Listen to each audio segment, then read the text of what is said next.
Hello dear friends, today I am going to discuss about TGT English Test Series Part 6. Before I start this practice set, I would like to discuss about John Goldsworthy because most of questions are related to John Goldsworthy in this test series or practice sets. So guys, as you know, John Goldsworthy was born on the 14th of August in 1867 in Surrey, England. He was sent to a school at Bournemouth in 1876 and he joined the Harrow Public School in 1881. He joined New College, Oxford University in 1886 and he took an honours degree in law in 1889. He was called to the war in 1890 and he went on a trip round the world in 1891 और 93 के बीच में ये. He met Conrad and formed a lifelong friendship. ये घटना है 1893 की है. And he began his career as a writer in 1895. ये briefly मैंने आपको बताया इसके बारे में. जॉन गोल्ड्सवर्दी के बारे में आप जानते हैं, एक लॉयल फैमिली में पैदा हुए थे, अच्छी फैमिली में पैदा हुए थे. इनके पिताजी खुद एक लॉयर थे, वकील थे. तो जॉन गोल्ड्सवर्दी के बारे में बताना आपको. देखिए, in 1895 John Galsworthy began an affair with Ada Nemesis. इनकी शादी के बारे में बताया जा रहा है. पहले तो यहीं से स्टार्ट हुआ इनका करियर थोड़ा. पियर्सन कॉपर जो 1800 यानी 1864 से लेके 1950 के बीच जो सिलसिला चला इनका. The wife of his cousin major Arthur Galsworthy. इनके जो कजिन थे मेजर आर्थर गोल्ड्सवर्दी, उन्हीं की वाइफ थी ये Ada Nemesis. After 10 years of a divorce, यानी 10 वर्ष के बाद जो डाइवोर्स हुआ इनका, they married on 23 September 1905 and stayed together until his death in 1933. तो 23 सितंबर 1905 को उन्होंने शादी की है और लाइफ लॉन्ग तक 1933 तक, जब तक इनकी डेथ होती है तब तक ये साथ रहते हैं. तो John Galsworthy was inspired towards literature by his wife. जॉन गोल्ड्सवर्दी क्या है, सबसे ज़्यादा जो इंस्पायर्ड हुए थे अपनी वाइफ से हुए थे, अदा से, कॉपर से. तो उन्होंने उनके बारे में लिखा भी है. What I am today is only due to the inspiration of my wife. उन्होंने क्या कहा था, जो कुछ मैं आज हूँ अपनी पत्नी की वजह से, उनकी इंस्पिरेशन की वजह से हूँ. So he dedicate his first work which was a collection of short story to his wife. तो उन्होंने एक वर्क भी उन्होंने लिखा उनको डेडिकेट करके. उसका नाम है फ्रॉम द फोर विंड्स, जो कि 1897 में उन्होंने लिखा था ये, under the pseudonym John Saint John. जो जॉन सेंट जॉन के नाम से इन्होंने अपने जो भी सिविल वर्क हैं इससे पहले जो अपने नाम से नहीं लिखे, इन्हीं के नाम से इन्होंने प्रकाश कराए थे. John Galsworthy began his literary career as a journalist just like Charles Dickens, but he touched every genre of literature and established his name as the best novelist and dramatist of problem play. ज़्यादातर उन्होंने क्या लिखे हैं, problem play लिखे हैं. In the 20th century की बात है ये. एक क्वेश्चन पूछा भी जाता है किस सेंचुरी के ये राइटर थे, तो 20th सेंचुरी के थे. द आइलैंड फेरिसीज जो है 1904 में उन्होंने लिखा था इसे. He started publishing under his on name. इसी वर्क से इन्होंने अपने नाम से लिखना शुरू कर दिया था. Probably owing to the death of his father, he was elected as the first president of the international PEN. PEN मतलब playwrights, poets, essayists and novelists literary club in 1921 and was appointed to the Order of Merit in 1929. को ये इसे नवाजे गए. He was too ill to attend the Nobel Prize award ceremony. John Goldsworthy lived for the final 7 years of his life at Bury in West Sussex के नाम से पूछा जाता है, जहाँ उन्होंने लास्ट टाइम अपना व्यतीत किया था, West Sussex. Died from a brain tumour. किससे मरे थे वो, ब्रेन ट्यूमर से उनकी डेथ हुई थी. At his London home Grove Lodge, ये उसका नाम है ग्रूव लॉज, हेमस्टीड ऑन 31 जनवरी 1933. 31 जनवरी 1933 की डेथ हो जाती है, स्वर्गवास हो जाता है. बर्क ऑफ बल्स की बात करते हैं हम लोग. तो नोवेल्स में जॉसलाइन उनका फर्स्ट नोवेल है जो 1899 में उन्होंने लिखा था. इसके अलावा बिला रॉबिन भी है, 1900 में लिखा है इन्होंने. अ मैन ऑफ डेवन है 1901 में. द साइलेंस 1901 में है. तो एक तरह से जो भी इन्होंने स्टार्टिंग के नोवेल लिखे हैं वो एक तरह से अंडर सीडोनिम ऑफ जॉनसन जॉन्स के नाम से पब्लिश कराए थे। द आइलैंड फेरी 1904 में जो फर्स्ट नोवेल था जो पब्लिश कराया था अंडर इज ऑन नेम, अपने नाम से। तो आइलैंड फेरी एक खास बात और बताएं आपको मैं, इसमें रीपब्लिश जो कराया था 1922 में इन्होंने विद द अनदर नेम, तो जो दूसरा नाम था इसमें द पीजन, जो आप पढ़ेंगे इसको। फर्स्ट साइट सागा जो 1906 से लेके 1906, 1921 और 1922, ये 3 नोवेल्स हैं। It is a series of 3 novels की सीरीज़ है। इसमें 2 इंटरल्यूड हमारे जो भी दोस्त हैं आप सुन रहे हैं, इसमें 2 इंटरल्यूड्स भी इंक्लूड हैं। तो पहले आपको बताते हैं 3 नोवेल्स की सीरीज़ क्या है। द मैन ऑफ प्रॉपर्टी 1906 में लिखा गया। उसके बाद इन चांसरी है 1920 और टू लेट 1921। अब इंटरलूड की बात करते हैं तो इंटरलूड में इंडियन समर ऑफ फॉरसाइट 1918 में लिखा गया। उसके बाद इंटरलूड है एवाकन 1920। ठीक है, तो इस तरह से इनके काफ़ी वर्क रहे। फर्स्ट साइट सागा जो है 1922 का कलेक्शन ऑफ स्टोरीज़ है। और द कंट्री हाउस 1907 में लिखा इन्होंने। फ्रेटेंड्री 1909 में है। तो इनके बहुत सारे वर्क है। Dark flower 1913, a novel of love. ठीक है, तो इस तरह के इनके काफ़ी पॉपुलर वर्क इनके इस समय में रहे हैं। प्लेज में देखें द सिल्वर बॉक्स 1906 में इन्होंने लिखा है, जो इट वाज फर्स्ट प्ले था इनका। और जॉय भी 1907 में। अब इनके खुद मेजर वर्क हैं ये प्ले में। कंट्री हाउस 1907 में। स्ट्राइप 1909 में अक्सर पूछा जाता है। स्ट्राइप जो है जस्टिस है 1910। Eldest son 1911। Little dream 1911। Pigeon 1913 as the novel के रूप में यहाँ पर ये। The fugitive 1913। The mob 1914। A bit of o' love 1915। Little man 1915। बहुत सारे वर्क। लॉयल्टीज 1922। विंडोज़ 1922। ठीक है, इस तरह से the skin game 1920। A family man 1921। The forest 1922। The show 1925। The silver spoon 1925 also novel है इसके ऊपर। और इस तरह से इनके वर्क हैं। तो इसमें देखिए जो इसमें mostly the play which deal with social problems हैं वो हैं द सिल्वर बॉक्स है, जस्टिस है, द शो है, एस्केप है, फॉरेस्ट है। और the play which deal with the family relation से रिलेटेड वो हैं जॉय है, द फ्यूजिटिव है, द फैमिली मैन है। और the play deal with the problem of outcast से रिलेटेड है वो पीजन है, इसमें द विंडो है। और the play deal with the tragedy of idealism, इसमें द मूव है और बिट ऑफ लव। और the play deal with the caste feeling से वो रिलेटेड है, वो उनके जो वर्क है वो है इसमें play. The eldest son, loyalties, the skin game, the beavers, stipe और द फाउंडेशन। ठीक है, तो चलिए अब हम डिस्कस करते हैं कि क्वेश्चन को लेके बिना टाइम वेस्ट किए हुए। पहला क्वेश्चन है several of Galsworthy early novels were written under a pseudonym of. जो स्टार्टिंग के उनके जो अर्ली वर्क लिखे गए थे नोवेल जो भी है वो किन के नाम से लिखे गए थे? जॉनसन, इजाक, जॉन, जॉन, इलिया। ए ऑप्शन क्या है? Johnson, B option Isaac, C option Johnson John और डी ऑप्शन इलिया। तो which is the correct answer या correct option? Guys as you know, आप समझ रहे होंगे, आप गैस करिए और कंफर्म करिए इसको अपने। एक तरह से आपको ये कंफर्म हो कि हमारी जो तैयारियां चल रही हैं उसमें हम कितने खरे उतर रहे हैं इन तैयारियों को लेकर के। तो राइट ऑप्शन विल बी, आपने गैस कर लिया होगा जो जिन्हें जानकारी होगी, जो तैयारी कर रहे हो अच्छी तरह, इसमें सी ऑप्शन है Johnson John. Okay, next question. Which novel of Galsworthy, question number second है ये, which novel of Galsworthy is considered to be his masterpiece. कौन सा नोवेल है जो सबसे ज़्यादा इसको मास्टरपीस कहा गया है? ए ऑप्शन है द पिजन, बी ऑप्शन है फ्लोरिंग वाइल्डरनेस, सी ऑप्शन है आइलैंड फेरीजीज, डी ऑप्शन है Indian summer of a Forsyte. तो right option will be answer number D, Indian summer of a Forsyte. Question number third, which drama of Galsworthy deals with the conflict between capitalist and labourers. Capitalist बोलते हैं जो rich man होते हैं उनके लिए दिया है, और मजदूर वर्ग है लेबरर्स। तो इसमें पूछा है ड्रामा जो है गॉल्सवर्दी कौन सा है जिसमें ये चीज़ हुई है, इसमें कैपिटलिस्ट और लेबर को लेकर के।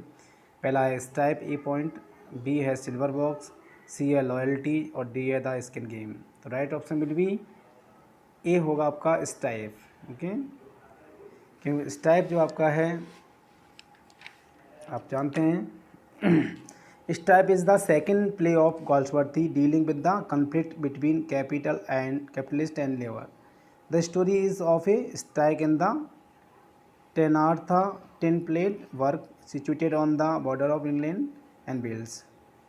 ठीक है. Strike in the factory has been going on for the previous 5 month but continue due to the adamant attitude of 2 men. इसमें जो 2 men हैं उनके एटीट्यूड से काफ़ी लंबी स्ट्राइक चलती है. John Anthony chairman of the company and Robert the leader of the worker. ये 2 करेक्टर बहुत इंपॉर्टेंट हैं. तो इनकी वजह से काफ़ी लंबा इसमें दिखाया गया था एक तरह से. और जो एनी है वाइफ टू रॉबर्ट की है, जो डेड हो जाती है कोल्ड और हंगर की वजह से. Next question number 4. The first successful novel of John Galsworthy was. First successful novel कौन सा माना जाता है? देखिए, ए ऑप्शन है the man of property, B option है फ्रेटर्निटी, सी ऑप्शन है सिल्वर बॉक्स, डी ऑप्शन है स्ट्राइप. तो right option will be the man of property. The man of property ये आपका राइट आंसर होगा. ठीक है. द मैन ऑफ प्रॉपर्टी यानी जो 1906 में लिखा गया था ये. In this first novel of the Forsyte saga, Soames Forsyte a successful solicitor है. The nephew of old Jolyon lives in London, surrounded by his prosperous old uncle and their family. He married penniless Irene and builds a country house for her named Robin Hill. Meanwhile, Irene feels love for architect Boyce. Sholmes asserts his right over her property and rapes her, but in an accidental Boyce is killed and Irene returned to Sholmes, the man of property. तो ये इसमें the man of property में short में हमने आपको बताया था जो मेन करेक्टर जो है. ठीक है. तो इसमें किस तरह से फोर्थ साइडा का ही ये पार्ट है एक तरह से फर्स्ट पार्ट जो दिया हुआ है. Question number 5. Galsworthy was awarded the Nobel prize for literature in. Galsworthy को नोबल प्राइज़ लिटरेचर के लिए दिया गया था. किसकी वजह से दिया गया था? फोरसाइट सागा की वजह से दिया गया था. और ये कब दिया गया था? A option 1931, B 1929, C 1930, D 1932. तो राइट ऑप्शन विल बी, आप लोग सभी जानते हो इसको. तो अक्सर ये क्वेश्चन कई बार पूछा गया है जो प्रीवियस ईयर में जो आपके एग्ज़ाम हुए उनमें. Right option will be D 1932, 1932 को. Next question. The title of the play justice जो 1910 में लिखा गया है इस क्या है वो? A option satirical, B inappropriate, C vague, D ironical. तो right option will be D ironical. Okay. Question number 7. Galsworthy's famous play the silver box deal with. Galsworthy का जो फेमस प्ले है सिल्वर बॉक्स किसको deal करता है? The inequality of power, A point है आपका. B है the inequality of justice, C the inequality of labour, D the inequality of money division. तो राइट ऑप्शन विल बी क्या होगा आपका? आपने गैस कर लिया होगा. The inequality of justice, it is the correct answer. Question number 8. Who is the leader of the labourers in strike. इस strike में लीडर कौन है? कंफर्म करें इसमें. इस टाइप में हु इज़ द लीडर?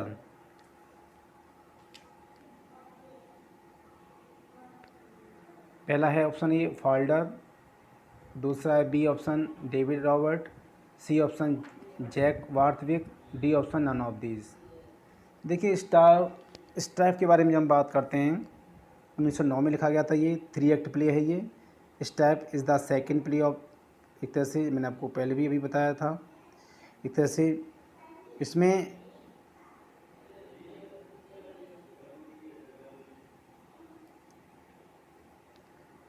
आपको पता करना है कि who is the leader of the labourers in strike. तो आप समझ गए होंगे इसमें कौन है लीडर? रॉबर्ट, डेविड रॉबर्ट्स है ना. The leader of the workers, जो वर्कर्स हैं उनका लीडर है ये स्ट्राइक में. ठीक है. Question number 9. The little man written by Galsworthy is a. जो लिटिल मैन वर्क है गॉल्सवर्दी का वो क्या है? A option poem, B option novel, C option one act play और डी ऑप्शन प्ले। तो राइट ऑप्शन विल बी, ये क्या है, द लिटिल मैन, ये है एक वन एक्ट प्ले। क्या है ये, वन एक्ट प्ले है जो गोल्सवर्दी ने लिखा है। Question number 10, Galsworthy began his literary career as, उन्होंने अपना लिटरेरी करियर किसके रूप में शुरू किया? A option a journalist, B option dramatist, C option a novelist और डी ऑप्शन अ पोइट। तो right option will be C, a novelist. Question number 11, Galsworthy belong to the, Galsworthy किससे belong थे, किस सेंचुरी से? आपको पता है इनका जन्म कब हुआ था, आपको पता है 1867 में। तो आपको गैस कर दीजिए। ए ऑप्शन है 16th century, B option 17th century, C option 20th century, D option 18th century. क्योंकि इनका जन्म हुआ था 1867 में और डेथ हुई थी 1933 यानी 1933 को। तो इसके मध्य जो पीरियड आ रहा है जब इनकी डेथ हुई लास्ट तक, तो वो पीरियड चल रहा था 20th सेंचुरी। तो C option is right. Question number 12, Galsworthy's tragedy are called, Galsworthy की जो ट्रेजेडी वो उन्हें क्या कहा जाता है? बहुत अच्छा क्वेश्चन है ये। A option tragic comedies, B option heroic tragedy, C option social tragedy, D option classical tragedy. तो राइट ऑप्शन विल बी, सभी आप जानते होंगे इसको, तो बहुत सिंपल क्वेश्चन है, सोशल ट्रेजेडी। कई बार क्वेश्चन पूछा गया है ये। सोशल से रिलेटेड उन्होंने ज़्यादातर वर्क को लिखा है। Question number 15, which is Galsworthy's first play, Galsworthy का सबसे फर्स्ट प्ले कौन सा है? A option loyalties, B option justice, C option silver box और डी ऑप्शन जॉसलाइन। तो right option will be silver box, यानी C option is right, silver box ये first play है इनका। और फर्स्ट नोवेल कौन सा है इसमें? जॉसलाइन है ये, ठीक है, जो डी लिखा हुआ है। Question number 16, what is Galsworthy's from the four winds, ये क्या है वर्क? अब फ्रॉम द फोर विंड्स किसके ऊपर लिखा था उन्होंने? अदा नैन्सन जो अपनी वाइफ है उनके ऊपर लिखा था, उनको डेडिकेट किया था। तो ये क्या था? ए ऑप्शन है collection of short story, B option है collection of poems, C option है नोवेल, डी ऑप्शन है ड्रामा। तो क्या है ये? कलेक्शन ऑफ शॉर्ट स्टोरी है ये। क्या है ये? कलेक्शन ऑफ शॉर्ट स्टोरीज, ठीक है। तो ये वर्क लिखा था उन्होंने 1897 में, ठीक है। जॉन के नाम से पब्लिश कराया था उसको। Question number 17, Galsworthy the country house presents, Galsworthy का जो कंट्री हाउस है वो क्या रिप्रेजेंट करता है? A option the lower class, B option the upper class, C option middle class, D option the industrial class. तो right option will be B option the upper class, okay. तो the country house जो है upper class को belong करता है, इसको represent करता है। नेक्स्ट क्वेश्चन, कंट्री हाउस क्या है आपका? 1907 में लिखा गया था, ये प्ले है उनका, ठीक है। Question number 18, who is Harold Cleaver in Galsworthy's justice, Harold Cleaver कौन है गोल्सवर्दी के जस्टिस प्ले में? पहला ए ऑप्शन जज, दूसरा गवर्नमेंट काउंसिल और C option defence counsel, D option managing clerk. तो right option will be B, government counsel. Justice के बारे में आप थोड़ा ब्रीफली आपको डिस्कस कराएं इसके बारे में।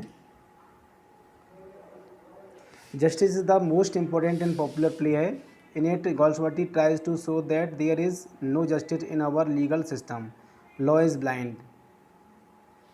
तो malignant force which crushes down an innocent person under his iron heels. It is a heartless mechanical process and pay no attention to human feelings. The society has no attention to human feelings. The play is about the tragedy of character Falder, who is a clerk in the firm of James and Walter. He loves a married lady, Ruth Honeywell, whose husband is cruel, and for her sake Falder decided to go abroad, and on the check of £9 he writes 90 pounds.